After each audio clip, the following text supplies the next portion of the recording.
You're welcome to our channel. Don't forget to give us your thumbs up. Make sure you like and subscribe. Edo is the news again. Aftermath of death of 23 persons. Army, police restore peace to warring communities. That's in Edo State. Calm has returned to 7 warring communities after no fewer than 23 persons were feared dead, with several others injured in an attack on Ovia South-West local government in Edo State. The affected community included Marindoti, Belemotin, Domiju, Kola, Taekam, Etokam, Dipe, Baladile, and Thousand. The news agency of Nigeria gathered that the settlements were predominantly inhabited by farmers from various ethnic backgrounds, including Yorubas, Hausas, Igbo, Benin.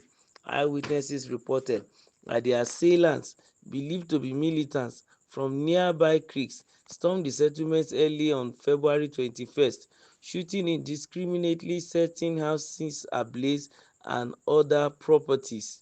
The onslaught forced residents to flee en masse, abandoning their homes and livelihoods. One of the witnesses described the attack as a reprisal for the killing of a suspected cocoa thief by local vigilantes employed by the farmers. This incident escalated existing tension between the farmers and the alleged militants, who had previously been accused of encroaching on farmlands and stealing produce. The spokesperson of the Edo State Police Command and the Chief Superintendent of Police, CSP Moses Yamu, said on Sunday that operatives of the Igbo Bazuwe Police Division, in collaboration with the Nigerian Army and the local vigilantes, had intervened. Yamu said the police has evacuated the casualties to the hospital. He said the joint operation has restored peace to the communities. However, investigation into the cause of the clash has equally commenced.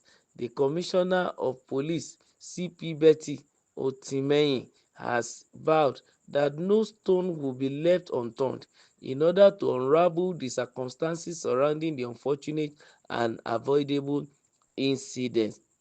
Well, that is what is going on in Edo State now.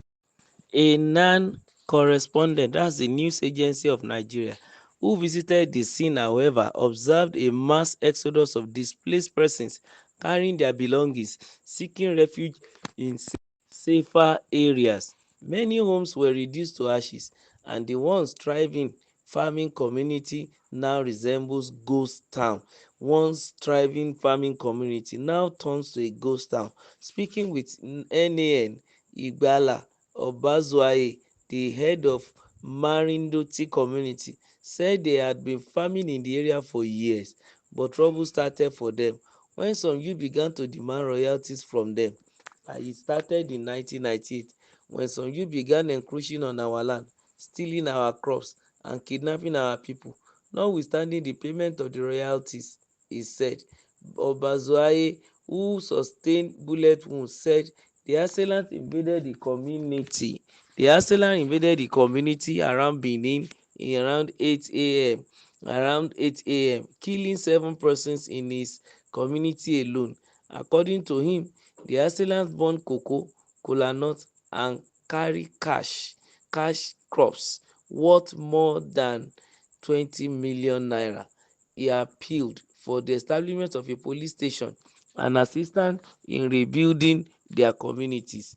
Also, Nafisat Abdulaziz, a resident of Dipe community, described the experience as traumatic, calling for an immediate intervention of Governor Monday Okpebholo.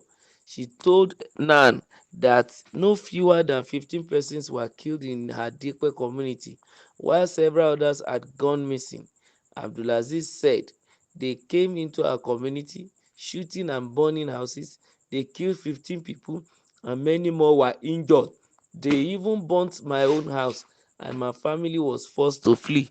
A resident, Joseph Otu, refuted the claim that the attack was communal, saying it was unprovoked attack by militants aiming to extort and terrorize peaceful farmers. Otu has also urged authorities to deploy security forces to safeguard the area, highlighting the community's significant contribution to the state economy through the cultivation of crops like cocoa, kola nuts and plantain.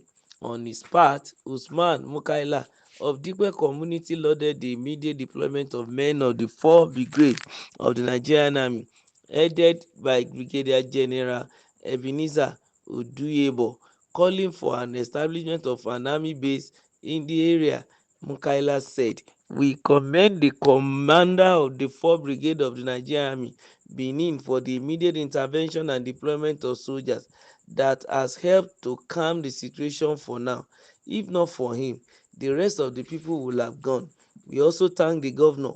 We, however, urge him to bring a permanent army base to this area. We really need his help. You can see all our women and children living. That is the submission of NAN.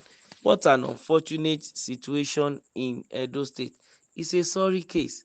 23 lives were lost because of some unnecessary, in quote now, purported communal clash, militant reprisal, attack, and some people in a country where there is rule of law. Some set of people call themselves militants and they are youth collecting royalties from their parents, the erstwhile farmers who has been working there for a very long time. Imagine royalties since 1998. And what has government collected? While some set of people, some young men, gather themselves together, they have access to guns, gunpowder, and some bullets, and rifle, and some ammunition. And the next thing they say they want to do is to disrupt the peace of the community that is producing even the food they will eat. I think these boys should have a rethink. And like it has been the suggestion of each of the residents of both Dikpe and the other communities that they need security personnel around them. They need police posts, they need army barrack, they need police station too, so that when the militants wants to come or whoever want to come and harass them, they will think twice, because there will be a defense already set up that will attack them and immediately they come.